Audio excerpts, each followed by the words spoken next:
Welcome to this explainer. Today, we're tackling something that has the potential to absolutely transform your workplace. We're talking about behavior-based safety, or BBS. Our goal here isn't just to talk about blindly following a list of rules. Instead, we're going to look at how we can actually use human psychology to actively save lives and prevent injuries way before they ever happen. Now, before we get into the psychology of all this, I want you to really think about something. It's a bit frustrating, right? If we have so many rules, thick safety manuals, and endless compliance checks, why do workplace accidents still happen? We check all the boxes, but incidents still occur. Clearly, just having rules written down on a piece of paper isn't cutting it.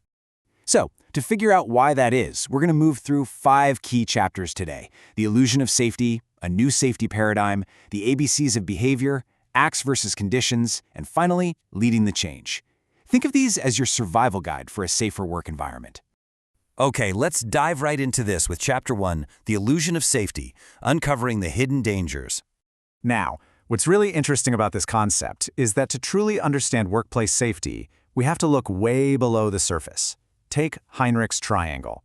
At the very tip, you've got one serious injury or death. That's the highly visible, tragic event, right? That's where almost all the accident investigations happen. But just beneath that tip, there are 29 minor injuries. Below that, 300 near misses. And forming the massive foundation of this entire structure are the thousands of daily actions that go completely unnoticed. That massive foundation, it represents a staggering number, 3,000. For every single major injury that occurs, there are 3,000 unsafe acts, behaviors, or conditions flying completely under the radar. Just let that sink in. 3,000 times someone takes a shortcut, maybe forgets their helmet, or leaves a spill uncleaned. This is by far our biggest area of injury-causing potential, and unfortunately, it's exactly where traditional safety fails to look.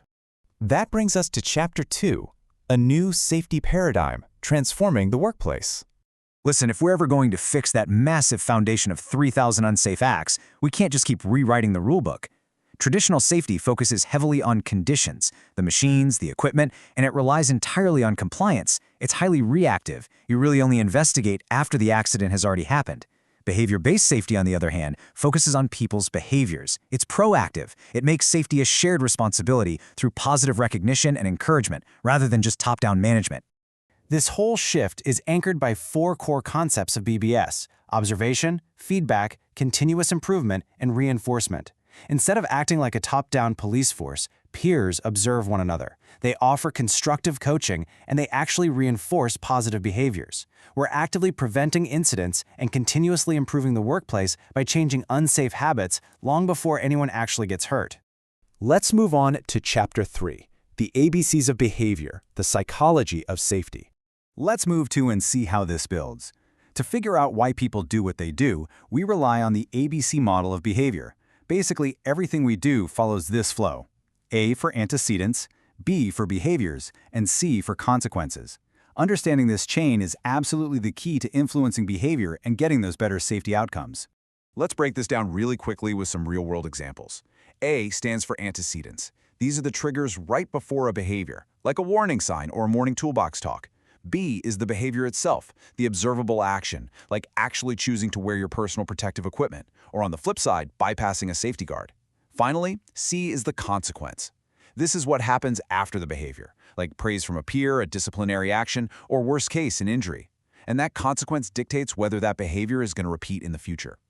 Now, looking at this psychologically, we really have to ask, why do people take risks in the first place? And it's absolutely crucial that we look at this with empathy. Let's be real, people rarely want to get hurt. They take risks because of time pressure, deeply entrenched habits, the desire to take shortcuts to be more efficient, or peer influence. These are factors that affect all of us. Acknowledging that time pressure drives unsafe behaviors isn't a scolding, it's a super relatable psychological insight that actually allows us to step in and fix the root cause. All right, Chapter 4, Acts versus Conditions, Spotting the Difference. To actually apply all this psychology out on the floor, we first need to distinguish between what people do and the environment they're working in. An unsafe act is a direct human behavior, like working at height without a guardrail or harness. An unsafe condition, though, is an environmental hazard, like a slippery floor or really poor lighting. Traditional safety usually stops at just fixing the floor. BBS, however, addresses why the worker chose to run across it in the first place. And this brilliantly illustrates how acts and conditions interact. Imagine an unsafe condition, a heavily overloaded, totally unstable pallet. Now add an unsafe act, a worker deciding to stand directly underneath that suspended load. The near miss is when they barely dodge the falling boxes, but the ultimate reality is what happens when an unsafe condition and an unsafe act combine. It leads straight to an accident. The magic here is that if we intervene at either the act or the condition, the accident never even happens. Finally, Chapter 5, Leading the Change, Building a Safety Culture. Culture is really just shared values driving behaviors, and leadership is the absolute key to building it. For the leaders tuning in, you have got to set clear expectations so everyone knows exactly what safe behavior looks like. Give immediate feedback, yes, correcting unsafe acts, but also praising safe practices. And importantly, remove barriers. If your team is taking shortcuts because of poor tools or crazy time pressure, it's on you to fix those organizational roadblocks. So, the crucial point is that as a leader, you must stand out from the crowd. You have to actively and consistently demonstrate safe and positive behaviors yourself.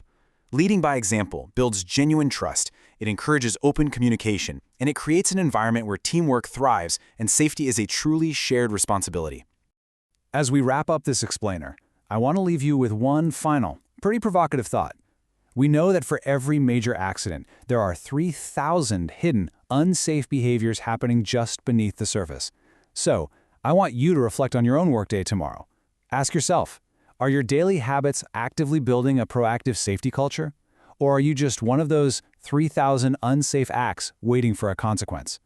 The psychology is in your hands now. Use it to keep yourself and your team safe. Thanks so much for learning with me today.